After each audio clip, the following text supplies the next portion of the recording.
हाय, नमस्कार सर्वांचं. खूप कालावधीनंतर पुन्हा एकदा स्वागत. मी प्राध्यापक BT वायाळ, तुमच्या वर्गाचा वर्ग शिक्षक आहे. आपल्याला उद्या तारीख 21 डिसेंबर 2020 रोजी 12वी बोर्ड एक्झामचा HSC बोर्ड एक्झामचा फॉर्म भरून घ्यायचा आहे. मधल्या काळात कोरोनामुळे बऱ्याच कालावधीमध्ये आपल्याला कॉलेजमध्ये येता आलं नाही. आम्ही टाइम टेबल दिलं होतं, पण त्या टाइम टेबलमध्ये सगळ्या विद्यार्थ्यांना अलाउड करता आलं नाही. मुलींना तर शक्यच झालं नाही, मुलांसाठी ठेवलं, त्यानंतर सुट्टी आली. हरकत नाही, आपल्याला फॉर्म भरायचा आहे. आपली बरीच कामं पेंडिंग आहेत. तर या कामाचं मी अगोदरच तुम्हाला एक नोटीस दिली होती, जी तुमच्या स्क्रीनवर दिसते पहा. या नोटीसमध्ये मी 3 भागांमध्ये आपल्याला वेगवेगळ्या नोटिसेस वेबसाईटवर किंवा व्हॉट्सअपवर कॉलेजच्या माध्यमातून आलेल्या आहेतच, पण याचं 3 वेगळ्या टप्प्यांमध्ये 3 टप्प्यांमध्ये आपण थोडंसं डिस्ट्रीब्युशन केलेलं आहे. सकाळी आल्यानंतर साधारणतः 11 पर्यंत आपण तिथे यायचे, 11:15, 10:50 पर्यंत साधारणतः. 11ला आपल्याला 11वीचा रिझल्ट मिळणार आहे. आता हे सगळं घ्यायचंय हे ठीक आहे, तुम्ही जे वाचलं वगैरे हे सगळं संबंधित आहे त्याच्याशी रिलेटेड, पण सगळ्यात महत्वाची काळजी काय घ्यायची की आपण प्रिकॉशन घ्यायचे. आजही आपण या कोरोना किंवा कोविडपासून स्वतःला वाचवण्यासाठी सगळं करत आहोत. तर प्रत्येकानं मास्क कंपल्सरी, स्वतःजवळ स्वतः सॅनिटायझर असावं. कुठल्याही प्रकारे फिजिकल टच कुठल्याही वस्तूला आपण करता कामा नये. अगदी मित्र असतील, एकमेकांच्या हातात हात देणं वगैरे वगैरे हे पूर्वीसारखं आता करता येणार नाहीये. त्यामुळं सगळ्यांनी काळजी घेऊन, कारण गर्दी असेल, 4 तुकड्यांचे सगळे विद्यार्थी येणार आहेत, त्यामुळं तुम्ही सगळ्यांनी अत्यंत शिस्तीत एकमेकांपासून व्यवस्थित अंतर राखून कॉलेजमध्ये यायचंय. कॉलेजमध्ये आल्यानंतर पहा, अगोदर आपल्याला 11वीचा निकाल घ्यायचा आहे, कारण 11वीचा रिझल्ट आपला लागलेला ऑनलाईन तुम्हाला पाहायला मिळालाही, पण तो रिझल्ट तुमच्यापर्यंत आपण जे कार्ड छापतो ते कार्ड पोहोचलं नव्हतं. ते कार्ड आपण अगोदर घ्यायचंय. त्यासाठी आपल्याकडं आपल्याजवळ 11वीचं ओळखपत्र असणं गरजेचं आहे, कारण तुम्हीच कॅन्डिडेट आहात किंवा स्वतः रिझल्ट घेत आहात म्हणून. आणि दुसरी गोष्ट, जर कोणाची काही फी बाकी असेल, म्हणजे कोणाचा ड्यूज असेल, लायब्ररीचा ड्यूज असेल किंवा इतर काय, तर ते फी भरावी लागेल. त्या हिशोबानं तुम्हाला तिथं चलन वगैरे दिलं जाईल. तर अगोदर आल्यानंतर फक्त टार्गेट एकच की 11वीचा रिझल्ट घ्यायचा आहे. ओके. आता 11वीचा रिझल्ट घेतल्यानंतर आपल्याला काय करायचंय, त्या रिझल्टची झेरॉक्स काढावी लागेल. त्यानंतर जे दुसरं महत्वाचं काम आहे, 12वीला आपण सगळ्यांनी ऑनलाईन प्रवेश घेतलेलाच आहे. काही विद्यार्थी बाहेरच्या कॉलेजमधून आलेले आहेत, पण जे 11वीला आपल्याकडे होते त्या सर्वांसाठी की तुम्ही 12वीला ऑलरेडी ऍडमिशन घेतलेलं आहे, त्याची फी पण भरलेली आहे, पण कुठल्याही प्रकारचं डॉक्युमेंट तुम्ही कॉलेजमध्ये सबमिट केलेलं नाहीये. ते डॉक्युमेंट सबमिट करण्यासाठी आपण रिझल्ट घेतल्यानंतर लगेच साधारणतः 11:30 वाजता, जर तुमच्याकडं सगळे डॉक्युमेंट व्यवस्थित असतील त्यासोबत जोडायला, तर लगेच म्हटलं तरी चालेल की आपल्याला तो प्रवेश अर्ज, आता प्रवेश अर्ज म्हणल्यावर बऱ्याच जणी लक्षात देत नाही, जो 12वीचा ऑनलाईन ऍडमिशन फॉर्म तुम्ही त्यावेळेस काही लोकांनी डाउनलोड केलाही असेल, पण जरी नसेल केला तरी तो तुम्ही वेबसाईटवरून तो डाउनलोड करून घ्यायचा आहे. 4 पेजेसचा फॉर्म आहे. पहिल्या पेजवर तुम्ही भरलेला सगळा डाटा वगैरे व्यवस्थित आहे. त्यानंतर मागे अंडरटेकिंग आहे, एक इंग्लिशमधून पेज आहे, एक मराठीमधून आहे, आणि नोटिसेस वगैरे सूचना आहेत. तर ते 4 पेजेसचा तो फॉर्म तुम्ही, ऍप्लिकेशन फॉर्म जो होता आपला, तो डाउनलोड करून घ्यायचा. त्यानंतर तुम्ही त्यावेळेस जी ऍडमिशन फी भरली होती, त्या ऍडमिशन फीचं जे चलन आहे त्या चलनाची प्रिंट, जरी तुम्ही ते काढलेलं नसेल तरी तुम्हाला ते आत्ताही डाउनलोड करून घेता येईल, त्याची प्रिंट काढता येईल. 11वी निकालाची झेरॉक्स, म्हणजे इथं आल्यानंतर तो रिझल्ट मिळेल त्याची एक झेरॉक्स सोबत जोडायची. आणि जर रिझर्व्ड कॅटेगरीमध्ये कोणी असतील आणि त्यांच्याकडे अवेलेबल असेल तर कास्ट सर्टिफिकेटची एक झेरॉक्स, म्हणजे जातीच्या दाखल्याची एक झेरॉक्स. हे सगळं कशासाठी लागणार आहे, तुम्हाला 12वी ऍडमिशन कन्फर्मेशनसाठी, म्हणजे थोडक्यात 12वी ऍडमिशन घेतलेलं आहे पण त्याचे डॉक्युमेंट सबमिशन करण्यासाठी. ते डॉक्युमेंटही क्लास टीचर म्हणून माझ्याकडे जमा करायचे. तुम्हाला रिझल्ट 11वीचा घ्यायचा आहे, त्यानंतर 12वीचे ऍडमिशनसाठी जे डॉक्युमेंट लागतात ते डॉक्युमेंट म्हणजे इथं दिलेले आहेत नोटीसमध्ये की ऍडमिशन फॉर्म जो भरलेला आहे त्या ऍडमिशन फॉर्मची एक प्रिंट, त्यानंतर चलन भरलेलं आहे तुम्ही फीचं, त्या चलनाची प्रिंट, आणि 11वीच्या रिझल्टचे एक झेरॉक्स, आणि कास्ट सर्टिफिकेट जर रिझर्व्ड कॅटेगरीमध्ये कुणी असेल तर, आणि जर तुमच्याकडे ते सध्या अवेलेबल असेल तर त्या कास्ट सर्टिफिकेटचे एक झेरॉक्स सोबत जोडायला हरकत नाही. तुमचं आधार कार्ड तुम्ही सोबत आणायचंच आहे. गरज लागल्यास आधार कार्डची झेरॉक्स आहे त्यासोबत जोडावी लागेल. ओके, हा दुसरा टप्पा लक्षात आला. आता सगळ्यात महत्वाचं म्हणजे 12वी किंवा आपण ज्याला HSC बोर्ड म्हणतो, त्या HSC बोर्डच्या परीक्षेचा फॉर्म भरणे. आता हा फॉर्म भरण्यासाठी आम्ही तुम्हाला नोटिसेसमध्ये एक फॉर्म पण दिलेला होता. तो फॉर्म तुम्ही, आणि नोटीस पण तशी होती की तो फॉर्म तुम्ही डाउनलोड करायचा आहे, त्याची प्रिंट काढायची. ती प्रिंट काढल्यानंतर ती प्रिंट बॅक टू बॅक आहे, ती प्रिंट तुम्हाला व्यवस्थित भरून आणायची. जर काय अडचण आली तर तुम्हाला इथं ती माहिती दिली जाईल, किंवा एखादी गोष्ट राहिली तुमच्याकडून तर इथं भरून घेतली जाईल. पण शक्यतो जे जे शक्य आहे किंवा जे भरणं योग्य आहे, तुमच्या दृष्टीनं जे सोपं आहे ते सगळं व्यवस्थित भरून आणायचं घरून, म्हणजे इथं आल्यानंतर गडबड होणार नाही, गोंधळ होणार नाही. आणि आणखी एक महत्वाचं, मॅक्सिमम विद्यार्थ्यांकडे स्वतःचं पेन नसतं, तर पेन सगळ्यांनी स्वतः सोबत आणायचं आहे. विनोद नाहीये, सगळ्यांनी पेन घेऊन यायचंय. ओके, लक्षात आलं. पहिली गोष्ट काय की जो फॉर्म दिलेला आहे तुम्हाला, तो फॉर्म तुम्ही व्यवस्थित भरून घ्यायचा. आता जर फॉर्म भरताना काही अडचण येत असतील, मी आता फॉर्म कसा भरायचा हेही तुम्हाला सांगणार आहे. आता त्यानंतर परीक्षा फी भरलेल्या चलनाची प्रिंट. आताच काही वेळापूर्वी तुम्हाला ते चलन नंबर सेंड केलेले आहेत, त्याला थोडासा वेळ गेला. पण जी फी आहे, आता साधारणतः आपल्या बी डिव्हिजन मध्ये PCMB म्हणजे डबल ग्रुपचे स्टुडंट आहेत, आणि जर डबल ग्रुप असेल, जनरली सगळ्यांना कॉमन फी जी आहे ती एक्झाम फी 430 रुपये, 430 रुपीज ही कंपल्सरी आहे. त्यासोबत प्रॅक्टिकलची फी ऍड होते. आता फिजिक्स, केमिस्ट्री, मॅथ्स, बायो हे जे विषय आहेत, या विषयांसाठी 15 रुपये पर सब्जेक्ट म्हणजे प्रॅक्टिकल फी आहे. आता आपल्या जर PCMB ग्रुप आहे, आपली डिव्हिजनच PCMBची आहे डबल ग्रुपची, 4 विषय झाले, फिजिक्स, केमिस्ट्री, मॅथ्स आणि बायो. 4 विषयांचे 60 रुपये, असे 430 अधिक प्रॅक्टिकल फी 60 म्हणजे 490 रुपये. ऑलरेडी तुम्हाला एक नोटीस आली, त्या नोटीसमध्ये आहे PCMB ग्रुप 490, 490 रुपीज.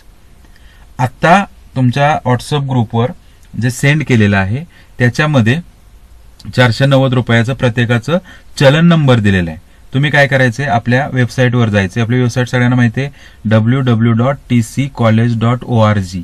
त्यावर गेल्यानंतर ऑनलाईन पेमेंट हा ऑप्शन आहे, त्याच्यावर क्लिक करा आणि फी पेड बाय चलन नंबर, बाय चलन नंबर क्लिक केलं की तुम्हाला तिथे चलन नंबर टाकता येईल. जो चलन नंबर तुमच्या त्या लिस्टमध्ये व्यवस्थित बघायचं, दुसऱ्याचं चलन भरायचं नाही. आपल्या रोल नंबरच्या समोरचा चलन नंबर कन्फर्म करायचा.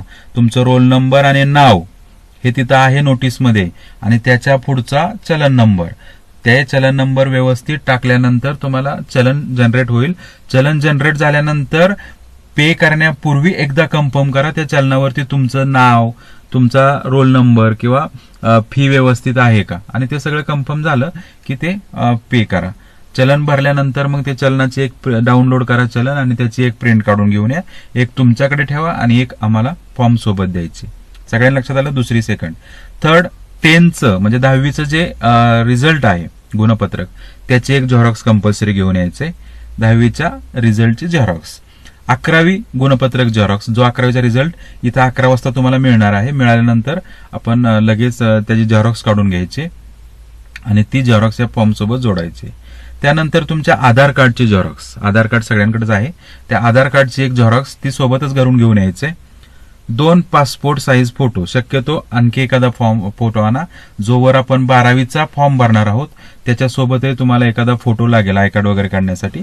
आणि इथं बोर्डासाठी 2 फोटो लागतात, एक फॉर्मवर चिकटवायचा आहे आणि एक टेम्पलेटवर, जिथं तुमची सही, नमुना सही म्हणजे जी स्कॅन होणार आहे तुमच्या रिसिटवर येणार आहे तुमची सही, ती सही आणि फोटो ह्या 2 गोष्टी आपण वेगळ्या एका फॉर्मवर, ज्याला टेम्पलेट आमच्याकडे असेल ते त्याच्यावरती घेणार आहोत. म्हणून 2 फोटो हे बोर्ड फॉर्मसाठी लागणार आहेत, सोबत एखादा एक्स्ट्रा असावा.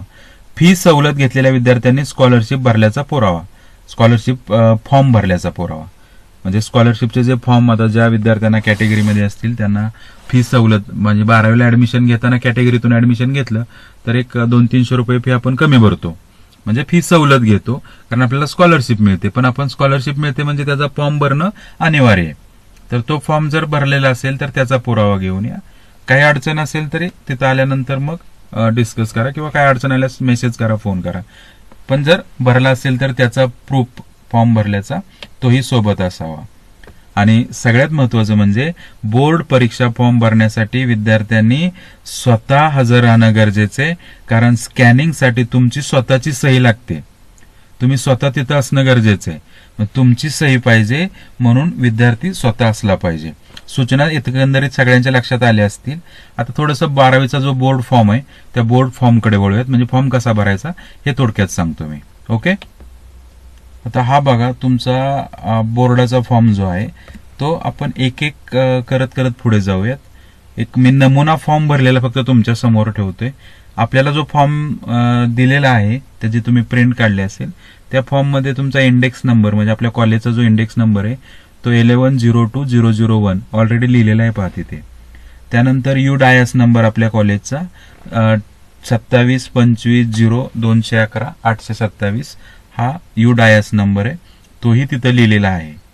त्यानंतर उजव्या बाजूला इकडे 12वी रोल नंबर, तो रोल नंबर आहे ना इथे, तो तुमचा तुम्ही लिहायचा आहे. जो व्यवस्थित आहे तो व्यवस्थित तुम्ही तिथं लिहायचा आहे. 3 अंकी रोल नंबर तुमचा. आपल्या डिव्हिजनचे रोल नंबर 151 पासून 258 पर्यंत आहेत. त्यानंतर मोबाईल नंबर, तुमचा इथं मोबाईल नंबर. आता इथं म्हणजे सॅम्पल फॉर्म असल्यामुळे मी माझाच मोबाईल नंबर लिहिलेला आहे, पण तुम्ही तुमचा व्यवस्थित मोबाईल नंबर लिहा. त्यानंतर ऍप्लिकेशन सिरियल नंबर, हा ऍक्च्युली तुम्ही लिहायचा नाहीये. हा ऍप्लिकेशन सिरियल नंबर राहू द्यात, तो आम्ही तिथं आल्यानंतर तिथं भरणार आहोत. हे रिकामं सोडायचं तुम्ही. त्यानंतर सेंटर नंबर ऑलरेडी लिहिलंय तिथं पहा, मी थोडंसं त्याच्यावर ओव्हर राईट केलं दिसावं म्हणून. 0161 हा आपल्या TC कॉलेज HSC बोर्ड सेंटरचा क्रमांक आहे. त्यानंतर पाहता हे नाव वगैरे भरायचे. एक नमुना म्हणून मी असंच रॅन्डम नाव टाकलेली तिथं. लास्ट नेम जे नाव असेल तिथं पाटील लिहिले, पण जे आहे ते कॅपिटलमध्ये व्यवस्थित लिहा. कॅन्डिडेट नेम म्हणजे स्टुडंटचं व्यवस्थित नाव लिहा. त्यानंतर मिडल म्हणजे फादर्स नेम, ते फादर्सचं नेम व्यवस्थित लिहा. त्यानंतर मदर्स नेम आपल्या आईचं नाव जे आहे ते व्यवस्थित लिहा. आणि त्यानंतर रेसिडेन्शियल ऍड्रेस, हा जो आपला पत्ता आहे तो पत्ताही व्यवस्थित लिहा. आता इथे पोस्ट बारामती डिस्ट पुणे एवढं लिहिलंय, पण जो डिटेलमध्ये असेल तुमचा तो व्यवस्थित ऍड्रेस इथं टाका पिनकोड सह. ओके, इथपर्यंत मला वाटतं कोणाला काही अडचण नसावी. आता इथून पहा हे 4 नंबर पर्यंत झालं. 5 नंबरला मोबाईल नंबर आहे, तो वरचा आहे तो रिपीट केला तरी चालेल, किंवा आपल्याकडे जर घरी अजून एखादा चांगला व्यवस्थित रेग्युलर चालू असणारा मोबाईल असेल की जो नंबर कधीही लागतो, म्हणजे कुणी फोन केला किंवा बोर्डाचे, कारण बोर्डाचे बरेचसे मेसेजेस वगैरे येतात परीक्षेसंबंधी, तर जो कायम रेंजमध्ये वगैरे असेल असा एखादा मोबाईल नंबर इथे टाकायला हरकत नाही. Date of birth, day, month आणि इयर, म्हणजे साधारणतः 2002 हे इयर मी टाकलेलं आहे अंदाजे, पण व्यवस्थित डेट ऑफ बर्थ टाकताना इथं पहिल्या 2 याच्यामध्ये डेट टाकायचे. नंतर मंथ, समजा मंथ सिंगल डिजिट असेल तर 0 पुढे, समजा सप्टेंबर असेल 09, ऑगस्ट असेल 08, या पद्धतीनं इयर. नंतर आधार नंबर टाकताना आपला जो 12 अंकी आधार नंबर असतो तो केअरफुली टाकायचा आहे. इकडे उजव्या बाजूला कॅन्डिडेट्स फोटो म्हणजे स्टुडंटचा फोटो आणि कॅन्डिडेट सिग्नेचर या 2 गोष्टी आहेत. सही आणि फोटो मात्र व्यवस्थित सही करायची आणि फोटो व्यवस्थित इथं चिकटवायचा आहे. ठीक आहे, ओके. आता याच्यामध्ये खाली स्ट्रीम जी आहे ती स्ट्रीम तुमची faculty science, arts, commerce, HSC, vocational वगैरे आहे. आपण सायन्सचे आहोत म्हणून सायन्स, आणि सायन्सचा इथला अनुक्रमांक आहे 1, म्हणजे तो सिक्वेन्स नंबर 1 आहे म्हणून इथल्या उजव्या कडेच्या चौकटीत आपण काय केलेलं आहे 1. हा फॉर्मचा एक फर्स्ट पार्ट झाला. साधारणतः 5 भागांमध्ये हा फॉर्म विभागलेला आहे, यातला हा फर्स्ट पार्ट आहे. ठीक आहे, आता सेकंड पार्ट. या फॉर्म मध्ये 1-2 नंबर इथे पहा 1A 1B वगैरे दिले. 1C मध्ये स्टुडंट सरल आयडी. आता हा जो सरल आयडी ऍक्च्युली सरल ही जी गव्हर्नमेंटची वेबसाईट आहे त्यावर तुमचा जो रजिस्ट्रेशन असतो सुरुवातीला विद्यार्थ्याची एंट्री करताना, आता हे 2-3 भागांमध्ये असतो साधारणतः. हा पहिला पार्ट जो असतो तो पहिला पार्ट हा 2007 लिहिलेले, म्हणजे इयर, ज्या इयरला तुमची सरल डाटामध्ये एंट्री झालेली आहे. आता सरळ डेटाबेसमध्ये तुमची एंट्री झाली ते इयर असतं. सेकंड हा जो मधला पार्ट आहे, हा मधला पार्ट म्हणजे हे 6 आणि 5 11 अंकी जो नंबर आहे तो म्हणजे त्या इन्स्टिट्यूटचा नंबर, म्हणजे जसा यू डायस नंबर आपण दाखवला मगाशी, तो यू डायस नंबर जो आहे तो यू डायस नंबर म्हणजे हा तुमचा मधला. आणि इथं वरती लिहिलंय पहा, आपल्या कॉलेजचा जो आहे तो 27250211 आहे, तोच मी इथं खाली रिपीट केलेला आहे. म्हणजे तुम्ही ज्या शाळेत असताना तुमचं सरलमध्ये रजिस्ट्रेशन झालं त्या शाळेचा युडायस नंबर, आणि थर्ड त्या शाळेतला तुमचा त्यावेळेसचा सिक्वेन्स नंबर जो असतो तो. अशा पद्धतीने त्या विद्यार्थ्याचा सरळ आयडी क्रिएट होतो, आणि जो सुरुवातीला तुम्ही शाळेत असताना जो सरळ आयडी क्रिएट झालाय तोच परमनंटली 12वी पर्यंत राहतो. त्यामुळे त्या आयडी सरळ आयडी साठी तेवढं सध्या रिकामं सोडा, मिळाला की तुमच्यापर्यंत तो पोहोचवला जाईल, नाहीतरी तुम्ही इथं फॉर्म सबमिट करायला आल्यानंतर तुम्हाला तो सरळ आयडी दिला जाईल. ओके, म्हणजे पहिला जो पार्ट आहे 1 पासून 8 पर्यंत, इथपर्यंत कुणाला काही अडचण नसावी. ठीक आहे. आता सेकंड पार्ट 8 नंबर पर्यंत झालं होतं. आता 9 नंबर जेंडर, मेल फिमेल यापैकी जो असेल त्याचा इथं सिरियल नंबर आहे 1, 2.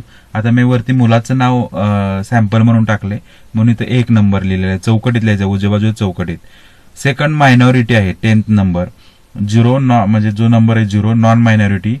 आणि जर मायनॉरिटीमध्ये असेल म्हणजे मुस्लिम, ख्रिश्चियन, बुद्धिस्ट, शीख, पारसी किंवा जैन यापैकी जर असेल तर त्याचा जो सिक्वेन्स नंबर आहे तो सिक्वेन्स नंबर इथं चौकटीत लिहायचा. अदरवाईज इतरांनी नॉन मायनॉरिटी म्हणून 0 लिहायचं आहे.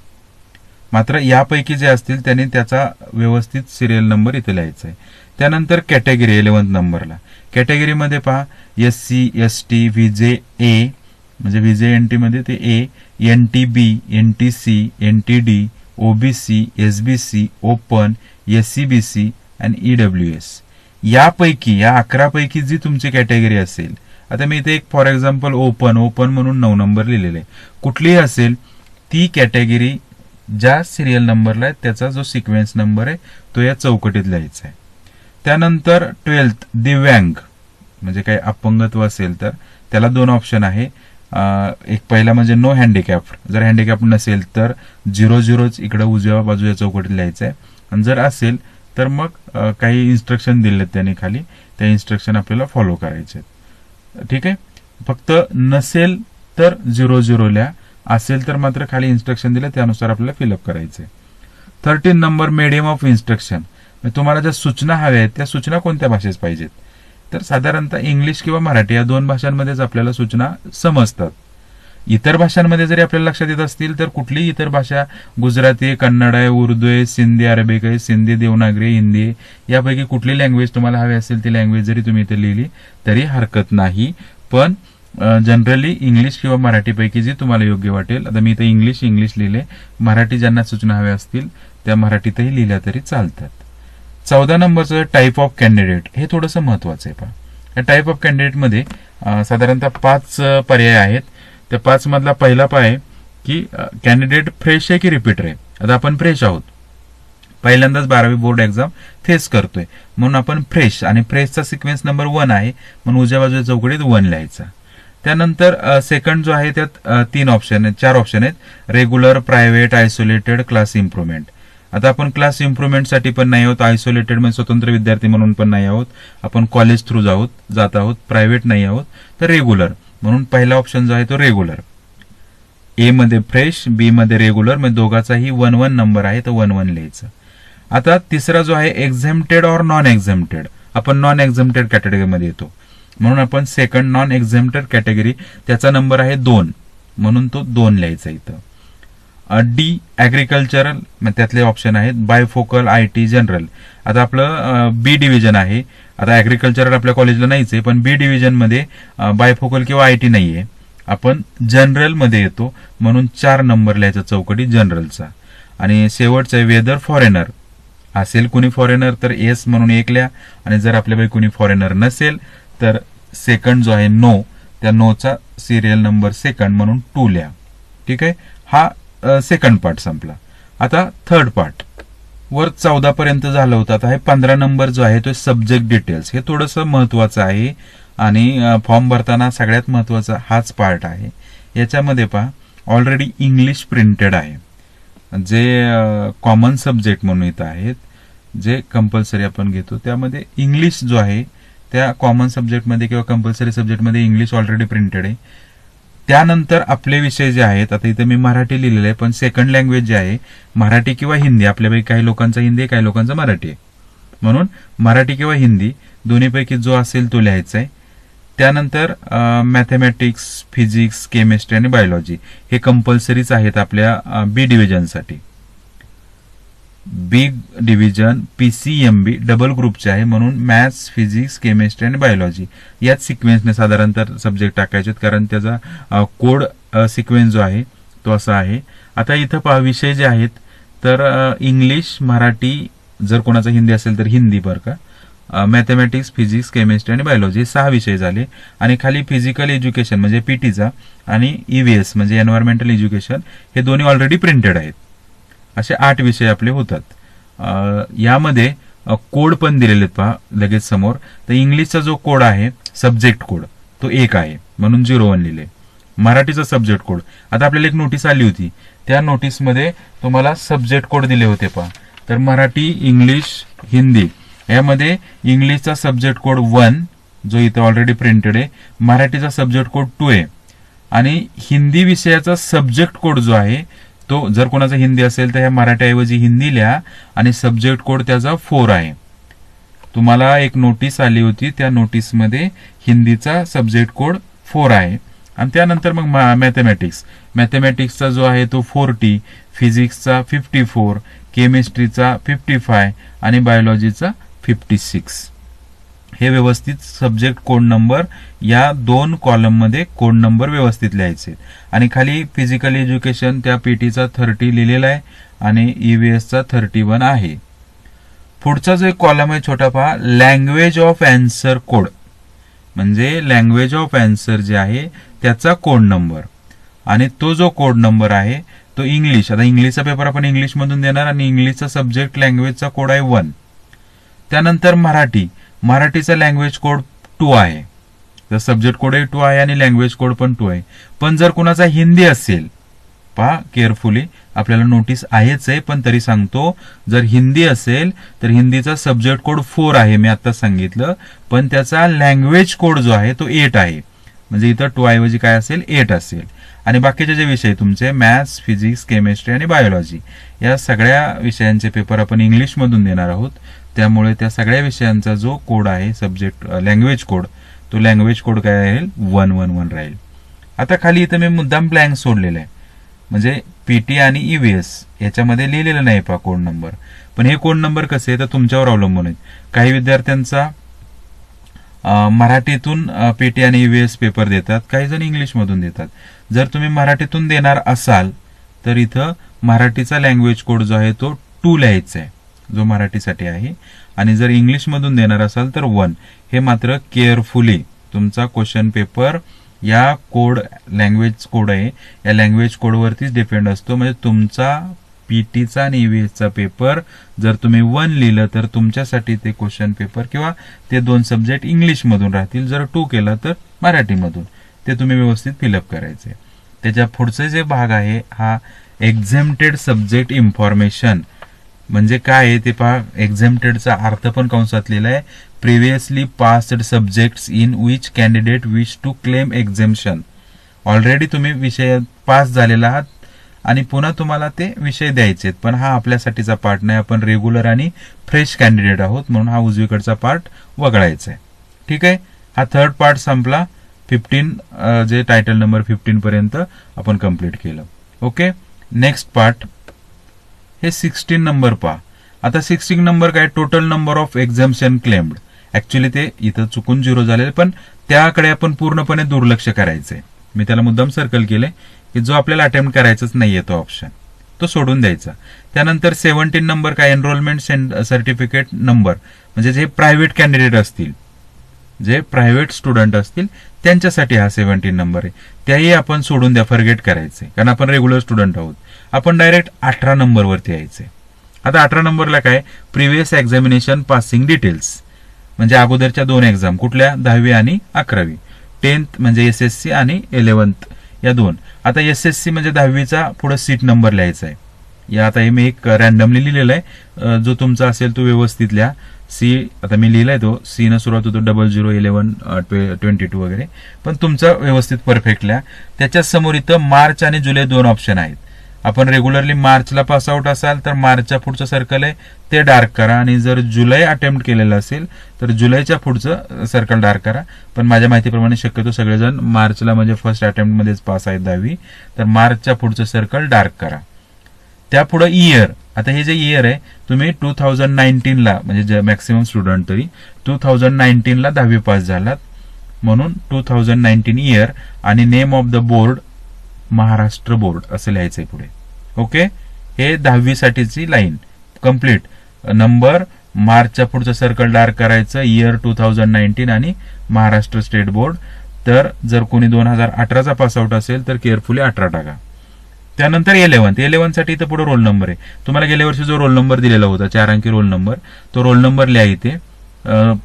ते रोल नंबर लिहिल्यानंतर एक्झाम तुमची मार्च मध्येच. आता दुर्दैवानं आपल्याला 11वीची परीक्षा घेता आली नाही, पण अटेम्प्ट जरी आपण समजा घेतली असती तरी ती साधारणतः मार्च मध्ये असते, म्हणून इथं मार्चच्या पुढचं सर्कल डार्क करा. मार्च 2020 2020 हे व्यवस्थित लिहा, कारण हा मार्च 2020चा होता.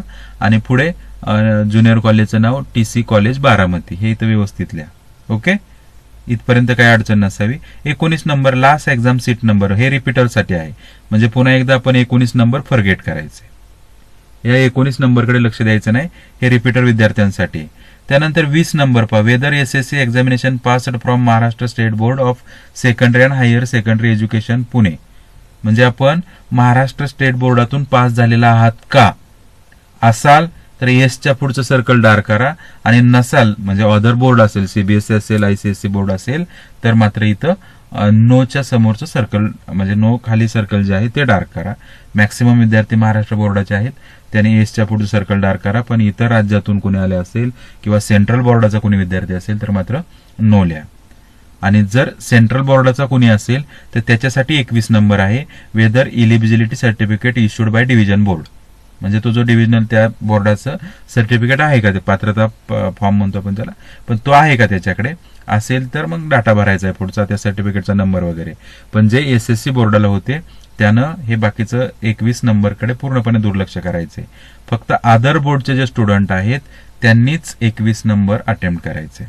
ओके, आता 22 नंबर पहा. 22 नंबरला काय की साधारणतः ही काही फी वगैरे एवढी आपण जास्त भरत नाहीये, पण बोर्डाच्या नियमानुसार त्यांनी अकाउंट नंबर वगैरे मागितले. जर तुमच्याकडे अवेलेबल असेल, तुमचं असेल किंवा पालकांचं कुणाचं असेल, भाऊ बहीण कुणाचं जरी असलं तरी त्या अकाउंट नंबरचे फक्त डिटेल्स द्या, आणि कुणाचं आहे ते खाली मेन्शन केलंय ओन, म्हणजे तुम्ही स्वतः आहात, फादर मदर किंवा अदर पॅरेंट, सिस्टर किंवा ब्रदर कोणी असेल तर त्या पद्धतीनं फक्त इथं म्हणजे आपले सेंटरचं नाव, तुम्ही जिथले आहात, तुमचा अकाउंट नंबर म्हणजे जो तुमचा असेल किंवा पॅरेंटचा, आणि त्याचा IFSC कोड ते पासबुकवर असतं तुमच्या, त्या पद्धतीने लिहा. आणि हा खाली कोणाचा आहे अकाउंट ते फक्त चौकटीत मेन्शन करा. ठीक आहे, इथपर्यंत कळलं. यानंतर लास्ट पार्ट जो 5th पार्ट आहे तो बघणार आहोत आपण, जे अंडरटेकिंग आहे. हे अंडरटेकिंग पहा इथं, यात तुम्हाला फार काही भरायचं नाही, फक्त आता आपण जे वर भरलेली माहिती आहे ती सगळी व्यवस्थित आहे, आणि त्यात जरी काही चूक झाली तर इथं लिहिलेली फक्त त्यांनी चुकीची काही विषय योजना निवडली असेल तर त्या विषयाची संपादनूक रद्द करण्यासंबंधीचा मंडळाचा निर्णय माझ्यावर बंधनकारक असेल. चुकून आपण सायन्स फॅकल्टी जाऊ, चुकून एखादा इतर विषय वगैरे आपण लिहिला गेला असेल तरी हरकत नाही, ते आपण सगळं व्यवस्थितच भरतो. तर हे अंडरटेकिंग खाली 2 प्रतीत आहे, मराठी आणि इंग्लिश. दोन्ही बाजूला प्लेस टाका, बारामती आपण इथं फॉर्म भरतोय. डेट आपण सोमवारी 21 तारखेला फॉर्म भरणार आहात, 30 तारीख टाका, काही फरक पडत नाहीये. हे कॉलेजमधून पुन्हा ऑफिशियली बोर्डाच्या वेबसाईटवर तुमचा फॉर्म भरला जाणार आहे, आणि सिग्नेचर करा तुमची. इकडे इंग्लिशमध्ये आहे अंडरटेकिंग, तिथंही करा, आणि जे मराठीमध्ये आहे तिथंही करायला हरकत नाही, दोन्ही बाजूला करा. अशा पद्धतीनं तुमचा हा फॉर्म व्यवस्थित फिलअप करा, आणि या फॉर्म सोबत जे तुम्हाला डॉक्युमेंट्स वगैरे सांगितलेले आहेत ते सगळे डॉक्युमेंट्स केअरफुली घेऊन या. ओके, भेटूयात सोमवारी 21 तारखेला व्यवस्थित कागदपत्रांसह, शांततेत. स्वतःचं पेन किंवा इतर काही साहित्य असेल ते, पाण्याची बॉटलही स्वतःच आणायची आहे. सगळं साहित्य घेऊन आपण कॉलेजमध्ये सोमवारी 21 तारखेला सकाळी 11 वाजता भेटूयात. ओके, सर्वांना बोर्डचा फॉर्म भरण्यासाठी खूप खूप शुभेच्छा. थँक्यू.